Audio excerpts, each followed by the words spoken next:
જય શ્રી કૃષ્ણ મિત્રો, આપ સૌ મિત્રોનું ચેનલમાં સ્વાગત છે. મિત્રો, પવિત્ર પુરુષોત્તમ માસના કથા, વાર્તા, અધ્યાય, આરતી વગેરે આ ચેનલમાં તમને સાંભળવા મળતા રહેશે. અધ્યાય 1માં આપણે સાંભળ્યું કે નૈમિષારણ્યમાં સૂત પુરાણી પધાર્યા છે અને તેમને ઋષિમુનિઓ પ્રશ્ન કરીને પૂછ્યું છે કે જગતના કલ્યાણ માટે કોઈ ઉપાય બતાવો કે જેથી મનુષ્ય સંસાર સાગર સરળતાથી પાર કરી શકે. હવે પછીનો અધ્યાય 2, તેમાં નારદ મુનિનો પ્રશ્ન. ચાલો સાંભળીએ અધ્યાય 2. સૂત પુરાણીની શાંત વાણીથી ઋષિમુનિઓ ખૂબ જ પ્રભાવિત થયા અને ધન્યવાદ આપ્યા. સૂત પુરાણી જેવા મહાજ્ઞાનીની વધુ વાણી સાંભળવા મળશે એ આશાએ ઋષિમુનિઓ પ્રસન્ન થઈ ગયા. સૌનિક મુનિએ પૂછ્યું, હે સૂત પુરાણી, સંસાર સાગરના વિષમાંથી મુક્તિ અપાવતું પરમ દિવ્ય ઔષધ આપ લાવ્યા છો. સુખદેવજીના મુખમાંથી સાક્ષાત અમૃત ટપકે છે. આપ તેમના વચનામૃતનો જે લાભ લીધો છે તેનું સાર તત્વ અમને પણ કહી સંભળાવો. સૌનક મુનિનો પ્રશ્ન સાંભળી સૂત પુરાણીએ કહ્યું, ઋષિઓ, હું ખૂબ જ સદભાગી છું કે સૂત જાતિમાં જન્મ્યો હોવા છતાં આપ સૌની મારા પર આટલી બધી કૃપા દ્રષ્ટિ છે. આપ જેવા મહાત્માઓના સત્સંગથી જ મને કથા કીર્તન, પ્રભુ ભક્તિ ઉપર પ્રેમ જાગ્યો છે. તો હવે આપ સૌ સાંભળો.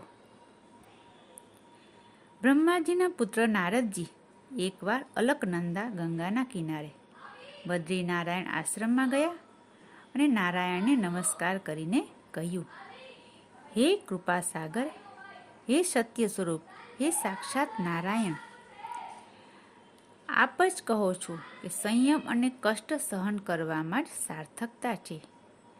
આ સંસાર વ્યવસ્થા પાલનથી ચાલે છે. આ ભયાનક કળિયુગમાં ઘણા ઓછા માનવીઓ નીતિ, પુણ્ય અને સત્યનું આચરણ કરી શકે છે. જેથી માનવી કરે તેવું ભરે છે.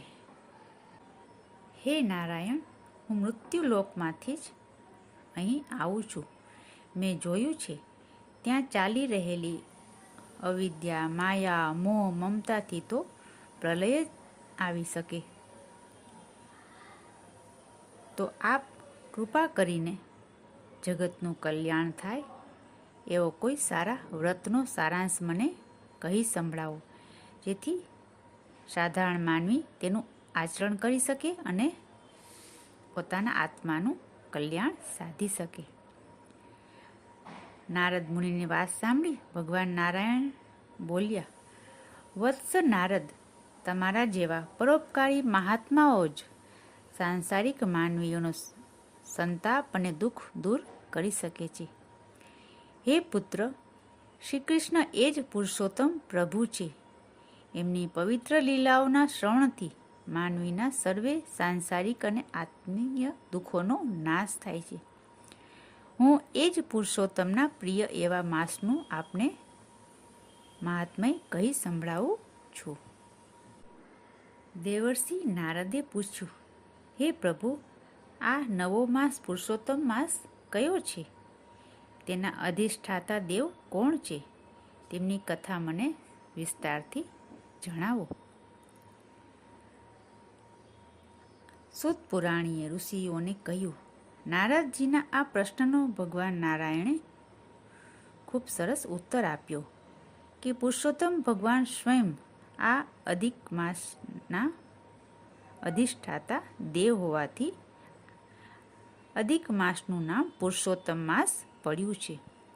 આ પુરુષોત્તમ માસમાં વ્રત, તપ, દાન, દક્ષિણા વ્રત કરવાથી ખૂબ જ અનેક ગણું ફળદાયી નીવડે છે. ભગવાનની વાત સાંભળી નારદજીએ પૂછ્યું, આ તપ, દાન, વ્રત કઈ રીતે કરવા?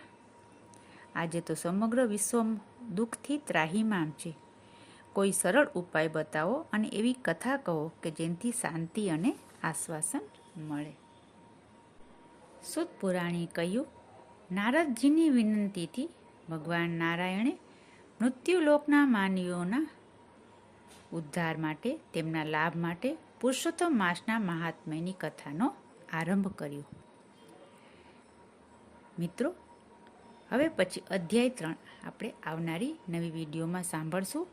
જેથી આપ હજી સુધી જો ચેનલને સબસ્ક્રાઈબ ન કરી હોય તો કૃપયા કરી લેશો અને આ વિડીયોને સેવ કરી રાખશો અને વિડીયોને લાઈક કરશો અને અન્ય મિત્રો, સગા સંબંધીઓને શેર કરશો. ફરી મળશું નવી વિડીયોમાં. ત્યાં સુધી જય શ્રી કૃષ્ણ, જય પુરુષોત્તમ ભગવાન.